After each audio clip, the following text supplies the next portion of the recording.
Qui voilà, Yves Jacqui de retour pour vous jouer de mauvais tours.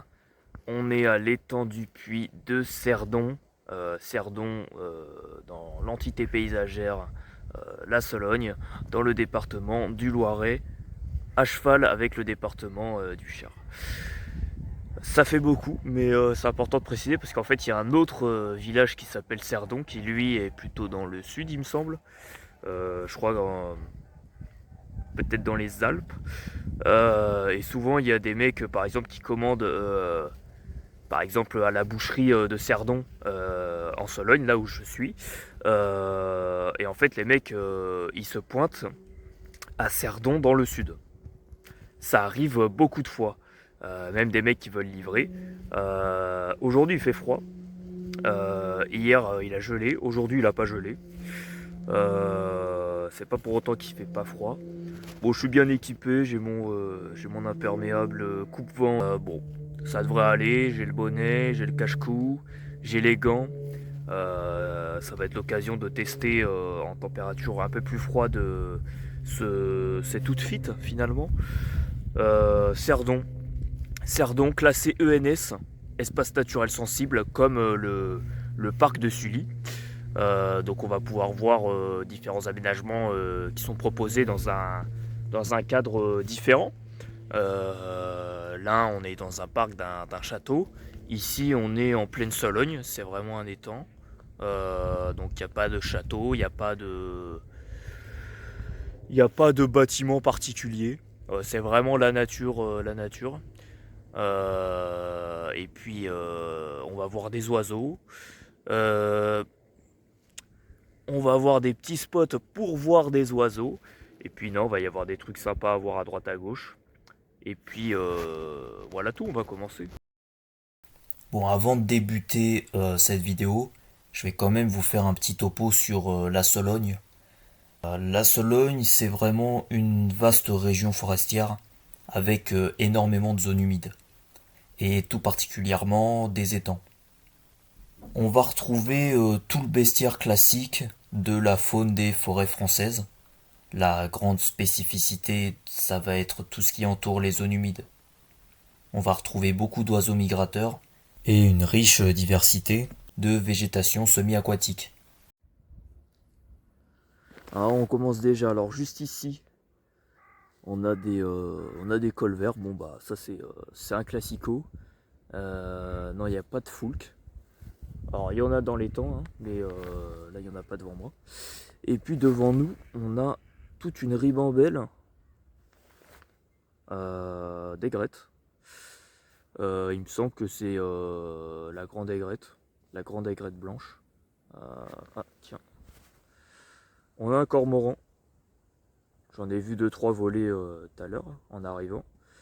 Et là on a des aigrettes blanches. Donc c'est pas les garzettes, ni les hérons garde-bœufs, c'est vraiment l'aigrette blanche. Et puis on a des mouettes rigueuses qui volent à droite à gauche. Tiens bah là ce qui vole là au fond, c'est un cormoran. Ah bah c'est plein de cormorans en fait. Tout ça c'est des cormorans. Bon voilà, j'ai pas un appareil photo, hein, moi je ne filme qu'avec mon téléphone. Donc on n'est pas sur de la superbe qualité. On va s'approcher, on va essayer de pas trop les déranger. Mais à mon avis, juste à passer à marcher, à mon avis, ils vont s'envoler. Bon bah je vais vous filmer au moins le vol. Ça fera peut-être un truc un peu esthétique. Tiens bah voilà. Voilà. Bon bah les voilà barrés. Tiens bah t'avais des hérons dans. Il y en a qui restent, il y en a qui se barrent. Bon. Tiens bah regardez.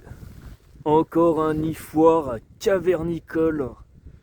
C'est exactement la même configuration qu'à comment ça s'appelle, à Sully-sur-Loire. Tiens, bah, j'avais pas vu qu'il y en avait d'autres là-bas en fait. Enfin, j'arrive pas à zoomer. Hop là, il y en a deux ici. Il y en a un autre ici. Regardez ça, un petit four. Alors je sais pas si c'est un four à pain. Ah ok, non, c'est juste comme ça, ok. Voilà, restauré par l'association Blancafort et Patrimoine. Blancafort qui se trouve bon, pas si loin que ça, hein. Je crois que ça a 10-20 minutes. Ici, on a le canal de la Sauldre. Alors on doit les prémices du canal de la Sauldre à Léonard de Vinci, qui avait imaginé une voie navigable en Sologne, et c'est en 1948 que le projet débute, avec l'appui de l'empereur Napoléon III. Et c'est seulement en 1885 que le canal y finit par être inauguré. Le canal y relie Blancafort à La Motte-Beuvron sur 47 km, et il va essentiellement servir à transporter de la marne. C'est une roche calcaire argileuse quelconque qui servait à la production de la chaux. Le canal commence à décroître après la Première Guerre mondiale, jusqu'à ne plus être utilisé à partir de 1926. Alors ici, je sais pas ce qu'il y a à l'intérieur. Il est marqué chez Marie et Fred. Donc je sais pas si c'est qu'il y a des gens qui habitent vraiment ici. Je pense pas. Je pense pas. Alors, canal de la Sauldre, écluse et Fouchères. Voilà. On a nos écluses ici. Ici, on a une chapelle. Donc ici, je me suis jamais attardé à aller la voir. La chapelle Saint-Jacques-le-Majeur. Cette chapelle est un ex-voto. Alors, je ne sais pas ce qu'est un ex-voto déjà. Alors, en gros, cette chapelle, elle a été construite à la suite d'une noyade collective. Si vous êtes intéressé, je vous affiche le paplard parce qu'il est quand même vachement long. Je vous invite à mettre pause. Et puis nous, on va continuer. Bien bah, tout à l'heure, j'avais dit qu'il y avait des aigrettes, des aigrettes blanches. Et bah là, juste là, on a une aigrette garzette. Juste ici, c'est ce qui permet l'alimentation de l'étang de Cerdon, juste derrière moi. Et c'est relié en fait au canal de la Sauldre. Donc en fait c'est le canal de la Sauldre qui alimente en partie l'étang de Cerdon. Alors, bien qu'il y avait déjà un étang, il a été refaçonné en 1864 afin de gérer le niveau d'eau du canal. Aujourd'hui, l'étang il sert de réservoir nitologique. Il y a quelques zones de pêche ainsi que des zones de baignade et on peut même y pratiquer des sports nautiques. Là on a plein de canards. Il y a plein de colverts derrière. On va voir. Là-bas on a nos aigrettes qui sont parties. Qui sont parties tout à l'heure. Que j'ai fait fuir malheureusement. C'est les aléas. Bon, alors là il y a un petit jeu. Je vais essayer de. De trouver les bons. Je vais essayer de trouver les bons. Alors déjà, bon, en termes de taille, je dirais que celui-là et celui-là. Attends. Celui-là, à mon avis, déjà, c'est l'aigrette garzette là. Celui-là compliqué. Celui-là, ah c'est palmé. C'est palmé. Celui-là, je dirais peut-être la foulque.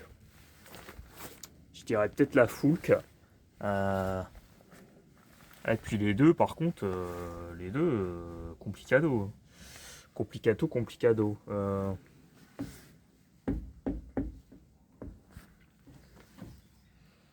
Ouais, je dirais que celui-là, ça serait peut-être quand même la moitrieuse. Et celui-là, ça serait la grèpe huppée. Alors déjà, on va confirmer pour celui-là. Ok, bon. Voilà, bon, celui-là, facile. Les greffes garzette, facile. On va passer à celui-là. Alors celui-là, j'ai dit la greffe huppée. Alors celui-là, je suis moins sûr, hein. C'est la grépupée. Ok, ok, bon. Deux bonnes réponses. Et celui-là, là, c'est le dernier. Hein. Là, après, je peux. C'est la moitrieuse. Bon, bah, j'ai fait un perfect. J'ai fait un perfect, franchement. C'est pas honnête de ma part parce que la vérité, c'est que j'ai fait le jeu il y a pas si longtemps que ça. J'ai fait le jeu il y a pas si longtemps que ça, il y a quelques semaines. Et je m'étais trompé en plus. Je m'étais trompé pour deux. Euh, donc je suis pas tout à fait honnête. Bon en vérité j'avais oublié. Hein. J'avais oublié les traces par rapport aux oiseaux. Euh, et finalement j'ai réussi à le faire. Donc en vérité voilà je l'ai pas fait du premier coup. La première fois que je l'ai fait, je me suis trompé. Alors j'avais pas fait attention. T'as un bout de carcasse. Des petites plumes là, je sais pas à qui ça appartient. Euh, je sais pas s'il y a un truc en bas. Ah, puis le problème c'est que dans la vase ça peut vite partir. Attention de pas se faire tomber le téléphone encore une fois. Ah non, de l'autre côté on n'a rien. Bon, t'as un bout de machin qui s'est fait charcuter juste ici. Alors, je profite du fait qu'on soit en plein dans la roselière pour vous parler des zones humides. C'est littéralement des zones de transition entre le milieu terrestre et le milieu aquatique qui vont voir l'émergence d'espèces floristiques spécifiques à des variations de niveau d'eau. Il existe plein de zones humides. Là où je suis à l'étang de Cerdon, on va retrouver les roselières, des prairies et des forêts humides inondables, ou bien encore des berges exondées. Les zones humides, elles ont aussi des fonctions qui profitent à l'homme.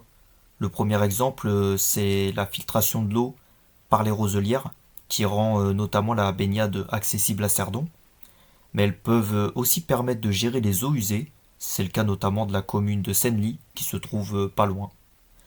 Autre utilité, elles permettent de stocker l'eau pendant les crues, et elles stockent aussi énormément de carbone. Pour se faire une idée, les tourbières, qui sont un type de zone humide, elles représentent que 3% de la surface terrestre, alors qu'elles stockent littéralement 30% du carbone terrestre. C'est juste énorme. Malheureusement, les zones humides se font de plus en plus rares. Les scientifiques ils estiment que 64% des zones humides de la planète ont disparu depuis 1900. Et c'est un quart des espèces qui dépendent de ces habitats qui sont actuellement menacées d'extinction. Les problèmes qu'elles rencontrent, c'est évidemment le fruit de l'homme, urbanisation, agriculture conventionnelle, agroforesterie, artificialisation des cours d'eau, extraction de matières premières, et il y en a encore bien d'autres. Quand on fait le tour de l'étang du Puy, on vient à tomber sur une ancienne voie ferrée qui reliait Bourges, dans le Cher, à Bonne-la-Rolande, dans le Loiret. De 1885 à 1939, la ligne assurait le transport de voyageurs, et actuellement, quand je tourne cette vidéo, il y a un projet de véloroute en cours de construction qui reliera Bourges à Sully-sur-Loire. Comme quoi le hasard fait bien les choses. D'ailleurs, quand on longe cette ligne, on croise un panneau qui nous fait sortir du sentier initial en direction de la ferme de la Matelote. Par curiosité, j'ai décidé de m'y rendre, et une fois arrivé, on tombe sur cette fameuse ferme, et par la présence de panneaux d'information, on vient apprendre que la ferme de la Matelote, ainsi que d'autres fermes dans les alentours, ont servi de camp de travail sous l'occupation allemande. Alors j'ai beaucoup parlé de tout ce qui entourait les zones humides, mais en Sologne, il n'y a pas que des zones humides. On va retrouver à l'exact opposé des landes sèches, souvent composées de deux bruyères très communes en Sologne. La bruyère cendrée, sous vos yeux en ce moment même, on peut la distinguer de la seconde parce qu'il s'apparente vulgairement à des épines. Et la deuxième, c'est la calune, qui elle va avoir plutôt un aspect semblable aux haies de Thuya. Faut savoir que les landes sèches de bruyère, c'est un habitat menaçant en Sologne, parce qu'il y a encore un siècle de cela, la Sologne n'était pas une région forestière. C'était une région agricole ouverte où on faisait paître le fameux mouton sologno. Et on va retrouver de l'autre côté de l'étang encore des nichoirs cavernicoles. Donc bon, surtout pour les mésanges, pour lutter contre les chenilles processionnaires. Un vrai fléau. Et là, paf. Alors nous dites-vous, on était de l'autre côté. Hein. Donc on a fait un peu de marche. Voilà. On a fait tout ça, tout ça, tout ça. Derrière, du coup, il y a la ligne, l'ancienne ligne de chemin de fer. Et encore derrière, on a la ferme, dont j'ai déjà oublié le nom.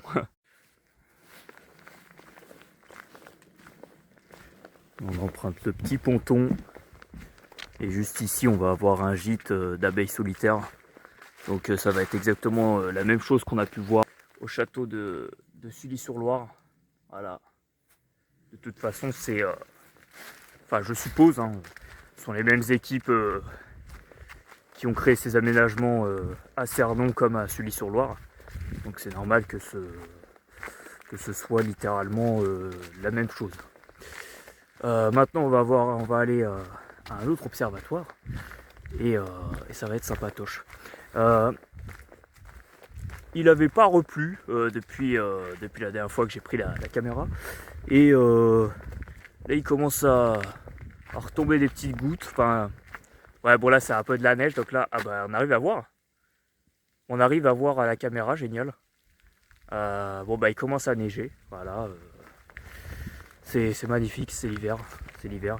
Bon, on est encore en octobre officiellement. Bon, après, les saisons, naturellement, elles n'ont pas de...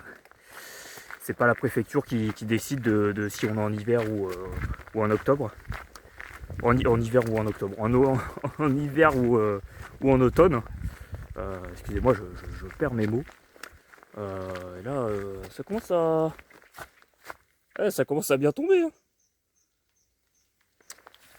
Bon, en espérant que ça tombe pas trop parce que on va voir si le manteau il tient. Normalement, c'est fait pour la flotte, c'est pas non plus fait pour la neige. Bon, bah écoutez, ça va être le moment de l'essayer. Bam. On est à l'observatoire au premier. Alors celui-là, il est quand même beaucoup plus petit que celui qui est de l'autre côté. D'ailleurs, qu'on va certainement apercevoir. Ah ben, on l'aperçoit ici. Il est juste là. Hein, c'est un tout petit point. Il y a la neige qui tombe à foison. Bah, j'ai même pas fait exprès de retourner. Ah bah là, ça va faire joli. Hein. Parce que là-bas, il y a le soleil. Waouh. Là, t'as un cours de voile tout au fond là. On les voit juste ici. Tout là, on voit des petits points noirs. C'est des foulques. Les foulques macroules. Tous les petits points noirs là, ouais, c'est nos foulques. Vous voyez à gauche là aussi, à gauche de l'îlot rempli de roselières, il y a un petit signe. Hop là, ah mince. Ah bah je vais plus avoir de... On va plus rien voir, déjà qu'on voit pas très bien. Et là en fait, on voit que très nettement, mais on a l'observatoire où on était il y a peut-être bien 1 heure, hein, parce qu'à force de marcher, de s'arrêter, de filmer, bah finalement le temps passe assez vite. Là ça fait vraiment magnifique.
Bon, eh ben, on va être arrivé au terme de cette vidéo.